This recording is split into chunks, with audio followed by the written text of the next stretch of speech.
Now, the table is always hot with current events and social issues, but sometimes the heat can get a little intense. Just a So little let's bit, turn the just a just a dab. skosh. So let's turn the temp down, take a breather, and get into this week's topic cool down. Andre, I wanted to ask you, what are your opinions about working in customer service? Do you love it? Do you hate it? Got any crazy stories? Honestly, customer service, you have to have a passion for it. That's all I'll say. I mean, Ooh, you have to have a real passion for serving people to be in customer service because the amount of bullshit that you will deal with sometimes on the daily fucking basis is astronomical. Like, it is insane how many dumbass people you will run into. Like, for me, I think one of the craziest stories, I think, was one time I was at my job and I had did a refund for a customer and I gave him the money and I accidentally forgot, like, I think it was 10 cents or something.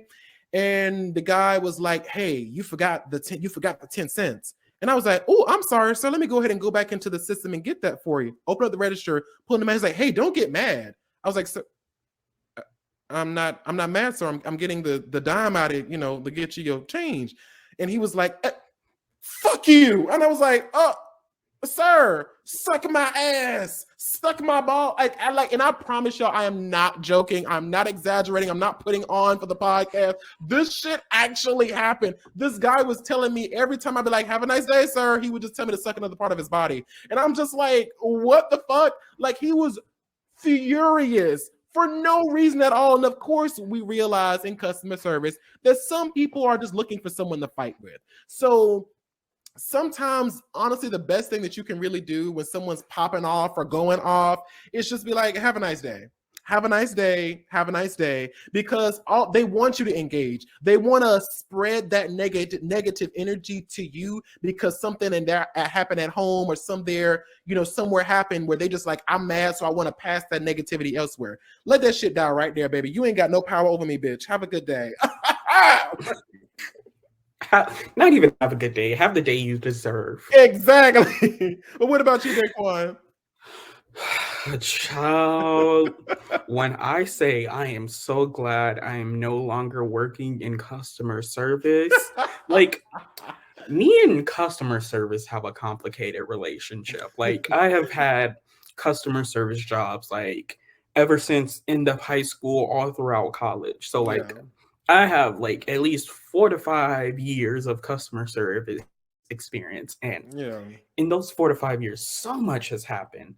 Like the amount of times where I literally be like, "Hey, like I understand but I can't do this because X, Y, and Z," and it's like, "No, fuck, that's not how it works," like blah blah Yeah. blah blah blah blah, like Yeah. cussing me out. And I'm just like, I'm supposed to just like sit here and take it, just be like, "Yes, yes, continue to cuss me out. I love when Please. you cuss me out. Thank you so much for Yeah. cussing me out." And it's like, no, like I have learned how to have my customer service presence, and I know that, when it gets time to clock out, all of that is getting cut off Oh and yeah. I can go off Immediately. immediately. Um As soon as but that button, the last button you hit enter. Oh, bye, bitch. How you going? How you... bye. I don't like you. But yeah, customer service jobs, I have had some that I've really enjoyed. Like Yeah. my when I worked at the like ticket agency for my college's like theater productions or whatever, like it was pretty chill. I liked who my coworkers is, but that's like what was the best part. I never really liked a customer service job for the customer service aspect. It was always having a great environment, having cool Yeah. managers, working with cool people. Like People. the Yeah. the people make the job for you, because if you ain't got good coworkers, I promise you, you're going to be Oh. miserable every single day, every single hour, every single minute you are on the clock. Oh, Uh, it's fully the people you work with that really make the job, especially in customer service. Because in jobs where you work from home or something like that, it's a little bit different. But when you have like a group of people that you have to deal with on a day-to-day basis, it is imperative to have a boss who's like, not like a micromanager or someone who's going to let you make sure you get your stuff done and whatever, and who's going to make sure you take care of you, and have coworkers that you can kind of kiki with and kind of have that good rapport with, because you're going to run into bullshit. You're going to. So you need to make sure that you don't run into bullshit on every front, because if it's shit everywhere, like, you know what I'm saying? If it's shit everywhere on all the fronts, girl, it's a smelly day, okay? Like it's a smelly day. You just need to get off and wash that off. And exactly. Customer service is something that you can never be prepared for. Like, I've had all of the most random experiences whatsoever. Like, one time I was in high school, like right after high school, I was working at this one department store, and I was working in like the lawn and garden section of it. And somebody come to me and was like, "Hey, there's a customer that can only speak Spanish. Can you like translate?" And I was like, I took like a year of high school Spanish. I know hola como está. Like, that's all I know. And like, I was able to resolve it. I was like, "Ooh, look at me, like knowing enough Spanish to get the job done." They're bilingual. But like, that's bilingual girl. But like, that's like at least a positive, like random thing, because it's like, oh, like I got it done. Like, it was crazy. It was like, oh, I really don't want to like not be able to help this customer, but I got that done. But then on the flip side, you have like, I remember this one time at the same department store, there was somebody trying to steal, and like she like rolled an entire cart with like TVs and all of like really expensive shit.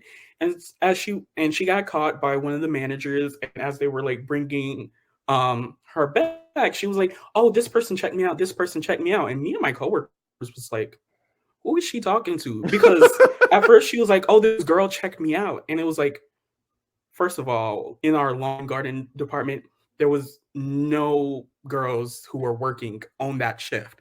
So it's like, we already know you're lying. But, honestly, I was like, let's just get this over with, because like, I'm not the corporate entity. I don't care about any of the products in this store. I'm not gonna like promote stealing or anything like that. Like, no, but I also think that I had such a lax mindset about it, because like it comes with real world implications. And that came later, because this was after I already left and I went back to college and just like was trying to get as far away from everything in that department store world as possible. But another instance of stealing happened. And this time there was this old man who was working at the store, went after the people who were stealing, got pushed, and his head hit concrete, cracked open, and he ended up passing away. And our store was closing. It was being liquidated. So like, this happened, maybe 1 or 2 weeks before the store was supposed to close, like for good. And I'm like, that is why, like, when it comes to customer service jobs, you have to remember that you are not the company. Okay, like, I'm never going to risk my life for some corporate entity, like, because at the end of the day, if you die, they're just going to find somebody to replace you. Like, that's no skin off of their back. So I'm not going to risk literally dying 2 weeks before a store closes for good over some TVs or whatever. It's fully not worth it. Some jobs actually will fire you if you try to stop someone. And I'm just like, first of all, baby, it ain't worth it. Bye. Have a good day. Bye. Thank you for shopping with us. And when the manager asked, "Will you just let them go?" I said, "I'm not." I asked them if they needed help, and they said they was dipping. So fuck you want me to do? I'm not about to chase them. The fuck. But I also think that there's another thing that people don't understand too. One of the biggest pieces of advice that I want to give to people who are about to, embark on a customer service job or have to get one, understand your job position and understand what you have to take, because a lot of times you'll see people going back and forth with a customer or hearing this shit from a customer. And baby, I promise you, I did that one time when I was 16 at my first job. and the customer was just going back and forth. I was kind of like, bitch, what the fuck? Like, I didn't say that, but I was just like, what do you mean? Like, I didn't do that, whatever, just going back and forth. And my manager took me into the office, and she was like, why were you arguing with that customer? And I was like, because she was fucking wrong. She's like, yeah, I know that she was wrong, but why were you arguing? She was like, that's not your job to argue with them. That's my job to deal with that.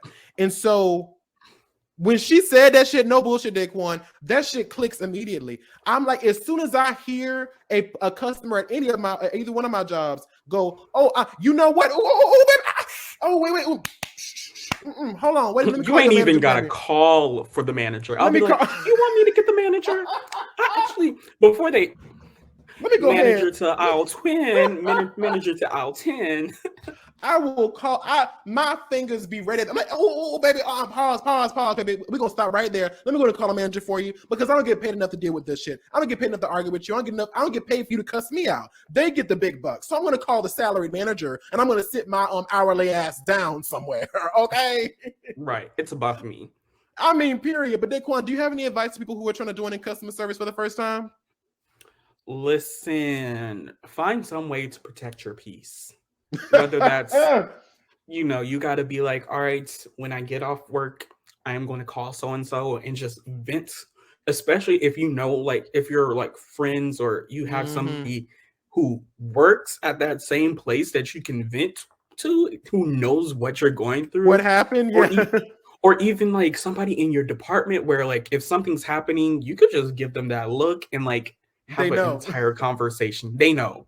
And they, even in a situation like that where somebody's like yelling at you, you can give somebody that look and they go get the manager for you. So you ain't got to do nothing. And so find some way to protect your peace. Know that when it is time to clock out, you clock out. I'm somebody, every now and then I'll, help out the team and take another shift. But if I'm not working, I'm not working. When it's time for me to clock out, I am going to clock out because like, y'all pay me. Like, first of all, when I was working at this department store, like I was working back in South Carolina. So I was making minimum wage, $7.25 an hour. Y'all are not paying me enough to do anything that's outside of my job responsibilities. Last time I checked, when I, put my application in, the duties that was outlined was not staying overtime and taking shifts from other people and all of that. Like, no. I got paid to do what I did and I left. And so sometimes you just need to have I did that. And you went too for a check. Sometimes you just need to have this really detached mentality of like, I am doing this for a check. That's all that matters. At the end of the week or at the end of 2 weeks, I will get my check. I don't have to worry about how a customer feels or, oh my gosh, this customer said that they're never going to come here again. Like, okay, and like at the end of the day, they're not going to remember who you are. They're not going to remember your name. Like, and if they do, that's kind of weird. And you should just like talk to somebody to get them banned from the store. I think also too, I think a lot of people really need to understand the whole separation thing, separating home from work. I think that you have to know that when you leave, you're done. You're done. You don't have to thinking about anything that happened on that shift. Exactly, because whoever you got into an argument with, whatever patron popped off or whatever the fuck case may be, baby, it's done. You're probably never going to see them again. And if you do, you can be like, hey girl, can you handle that person? Because no. So like, I think a lot of times people don't understand how to have that degree of separation there too. And I think also when it comes to the customer service and it comes to being in that field, like I said, that whole, when people say, oh, we're a family here and all that kind of bullshit, that's a trick. Ooh. That's a red flag. Immediately. It's like, no. Run. Run. And so I think you really have to understand, because they'll sometimes try to make you kind of guilt trip you into coming in for extra hours, come in for extra time. And it's like, no, baby, I clock out. I'm going home. I remember think about, what was it, last week or week before last? My boss at my other job was like, hey, do you want to stay another hour? No, baby, I leave at this time. I'm going home. I'm going home. Like, this job is not my personality. This job is not part of my identity. So like, I'm not going to do whatever. Because like the reality is people do make assumptions about you based off of you working a customer service job. Like I have had experiences where people have made assumptions about me that like I was working at a college bookstore and I think people made the assumption that like I wasn't good enough to go to that college, and it was at the University of South Carolina. And I was like, first of all, I go to Emory University. Yeah. Like, I go to a top 20 university. South Per. Carolina isn't even ranked in the top whatever. So, like, you making this assumption about me, like, this is a job. This isn't a reflection of who I am. It's not a reflection of my potential as a human being or anything like that. And so that's why that separation is so important. Like, this isn't your family. This isn't a part of your identity or your personality. It's a job that you do to survive and get a check. And that's it. And I also think too, I mean, this might be a whole other actual podcast episode, but I think that people have this kind of superiority when it comes to jobs. And I think that a lot of people need to understand that somebody has to work in customer service. Somebody has to be the department store clerk. Somebody has to be the fast food cook or the fast food cashier. Somebody has to do those jobs. And I think that there's nothing wrong with having a passion for that. Some people genuinely love being in fast food and they may be working their way up the ladder and the chain or whatever. So I think that this kind of elitism that we see in the job markets and job industry needs to be shut down. Stop looking your nose down on people who work in certain fields, because you never know why they're working at it. You never know how much money they're making, because just because you might see somebody working as a field cook or whatever, I mean, what is it called? The cook at the back or something like that. You don't know what that check looking like, baby. Line cook, thank you. But you don't know what the fuck check they making. You don't know how much coins they making. You don't know what the check running at, because they might just be doing that helping out that particular branch that one day because they came down from the CEO quarters or whatever the case may be. So you just never know. And I think that even if somebody is working as a cashier or somebody is working as a whatever, I think that at the end of the day, this whole looking your nose down on people is just honestly trash. It's elitism and it's classism and it's garbage. And I think that people need to recognize that somebody has to do the job, and your job is not more or less important than somebody else's. And that's on per. So many children grow up never knowing the full scope of what their culture has contributed to society and history. So it's time for a change. Let's take a pause, rewind, and remind the world just how we did that. In the article, The Famous People, we learned that Jada Pinkett Smith is an American actress, singer-songwriter, and dancer. The multi-talented personality is a businesswoman as well. Smith effectively began her acting career in the American comedy series A Different World, where she appeared in a supporting role playing a character named Lena James. Throughout her career, she has appeared in several popular films such as Menace to Society, The Matrix Revolution, and Magic Mike XXL. She has recently been seen in movies such as Bad Moms, which was directed by John Lucas and Scott Moore. She was one of the co-creators of All of Us, an American comedy series which aired on the UPN network. As a singer, she formed the metal band Wicked Wisdom. Pinkett Smith became the lead vocalist of the band, and 4 years after its formation, the band released a self-titled album. As a businesswoman, she created her own fashion label, Maja, which features women's t-shirts and dresses. Smith is also a shareholder of the Philadelphia 76ers, a professional basketball team that plays for the NBA. She is also the executive producer and star of The Red Table Talk, a daytime talk show which has won both an Emmy and a NAACP Image Award.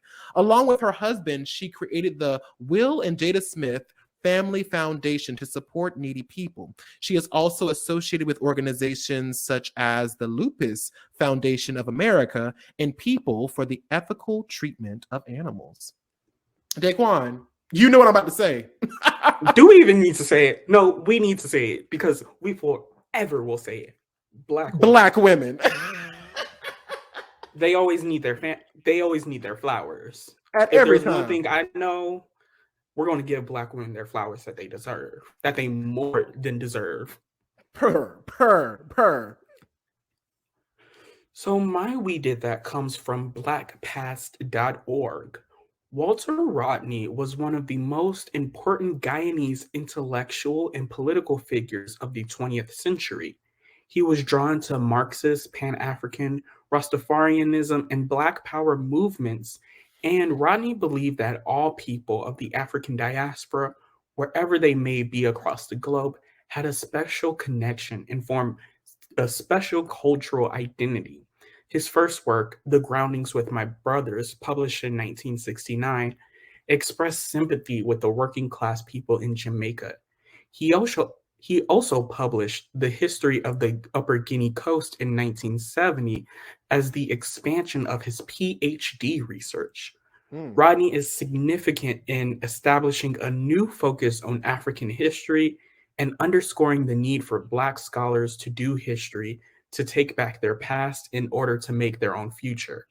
His work, How Europe Underdeveloped Africa, published in 1972, remains a powerful and important work in which Rodney argued that the early period of African contact with Europe, including the slave trade, sowed the seeds for the continued African economic underdevelopment and had dramatically negative social and political consequences as well.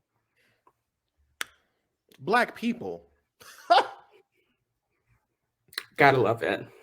Gotta love that Black excellence. As always, thank you all so much for watching, and keep the conversation going down in the comment box below. Don't forget to give this video a thumbs up, and if you are listening to us on our podcast, please rate and review on whatever platform you're using. You can also follow our podcast on Instagram and TikTok at The Melanin Margin for updates of new content. And if you'd like to follow each of us, our handles are at Daquon MUE. And at Andre Talks a Lot, baby. Now, we will see you all next week on the Melanin Margin, where our goal is always to bring the marginalized to the spotlight in any way we can. Goodbye now.